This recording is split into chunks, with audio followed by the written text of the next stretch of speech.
안녕하세요. 세상을 이롭게 하는 일에 관심 많은 승무원쌤 김용숙입니다. 민주당, 저는 민주당을 한마디로 표현하라 그러면 개판당 이렇게 생각합니다.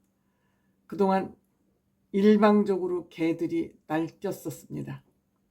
일반적으로 개들이 날뛰는 개들 쇼장이었습니다.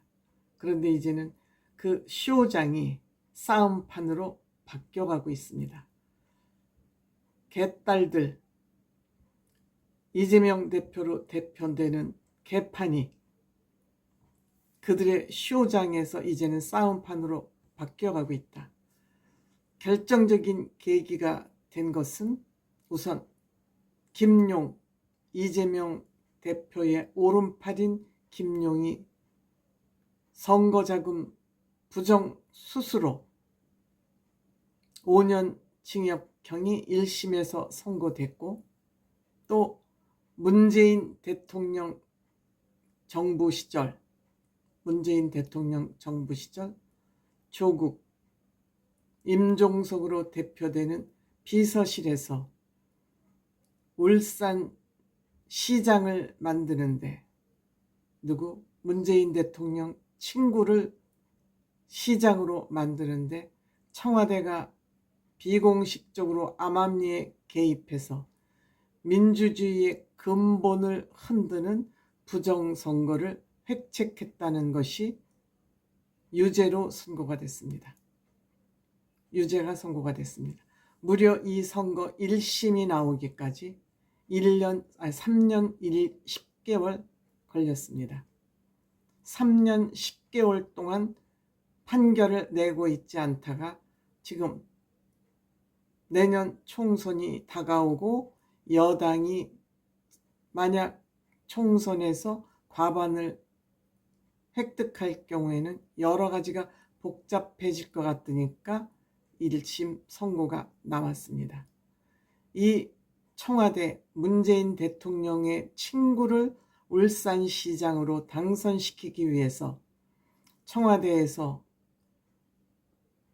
울산 경찰청장 황운하 씨를 사주해서 국민의힘 김기현 대표의 동생을 비리가 있는 것처럼 덮어 씌워가지고 선거 바로 직전에 부정선거를 저지르게 한 그런 내용입니다. 물론 이 내용을 자세히 들여다보면 복잡하기 때문에 줄기만 정리하면 이렇습니다. 한마디로 문재인 정부 시절 청와대 비서실이 나서서 김기현 울산시장을 당선되지 못하도록 사주, 여기에 황운하 울산 경찰청장이 여기에 협조한 대가로 그는 빠찌를 달았습니다.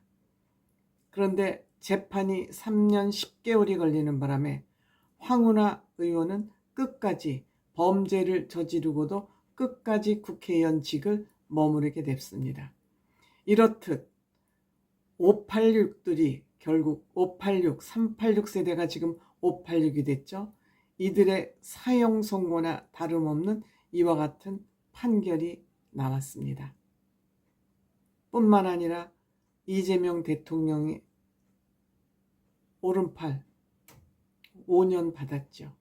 이만하면 개판 중에 개판, 더 이상 끝간데 없이 추락하고 있는 민주당의 모습을 보면서 이낙연 같은 대통령 후보였죠. 말하자면 이재명 대표의 라이벌 대통령 후보였습니다. 국무총리를 지냈습니다. 지켜보다가 안 되겠구만 하고 이제 입을 열기 시작했습니다. 민주당이 마치 대형 로펌 같다.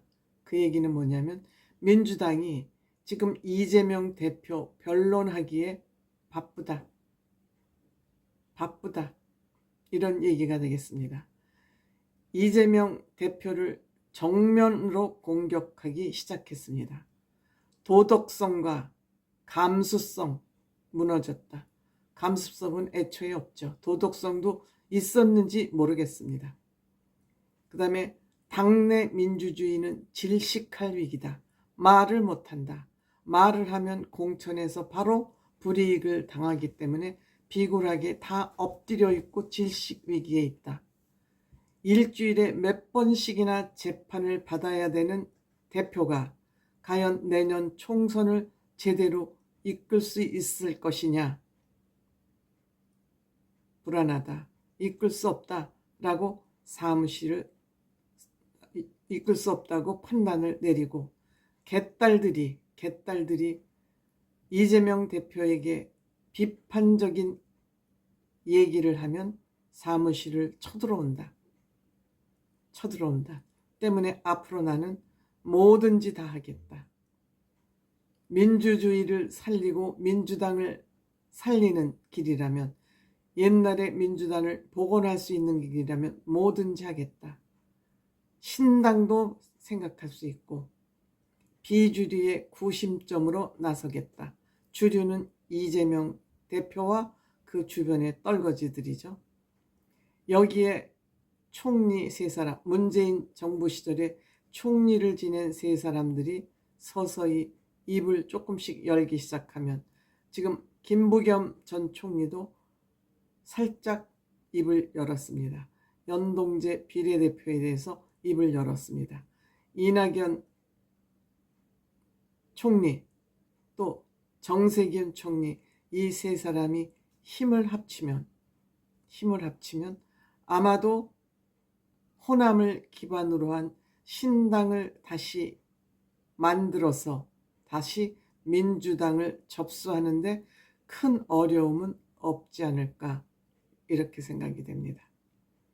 즉 친문들과 개딸, 친명이라고 일컬어지는 이 민주당 주류 세력이 이제 공개적으로 공격을 받기 시작했다. 이낙연 대표 점잖고 말을 굉장히 아끼는 사람이지만 이제는 전우의 시체를 밟고 갈 수는 없다. 전우들을 저렇게 죽게 놔둘 수 없다. 이런 얘기가 되겠습니다. 지금 선거제 때문에 이재명 대표 고민에 또한 빠져 있죠. 준연동형 여러 가지, 이거 제가 설명을 자세히 들었는데도 고차 방정식 같아서 저도 무슨 얘기인지 모르겠어요. 이렇게 꼼수를 지기면서 지네들이 한 석이라도 더 얻겠다는 여기에 우리 국민들은 뭣도 모르고 이용당하고 있는 것이죠. 위기의 이재명, 공격에 나선 이낙연, 친문 개딸과 586 운동권 출신들의 또 싸움이 한판 벌어질 것 같기도 하고요. 또 이재명과 이낙연 총리의 또 싸움도 벌어질 것 같고요. 지금 민주당은 여기저기서 개싸움판이 벌어질 것으로 예견됩니다. 이들이 하는 짓이 하나도 진정성 있고 진실 있는 말을 하고 있지 않기 때문에 각자 개인의 이익을 위해서 이리 뛰고 저리 뛰고 날뛰고 있기 때문에 어떻게 개싸움이 안 벌어지겠습니까? 앞으로 싸움 구경 재밌을 것 같죠?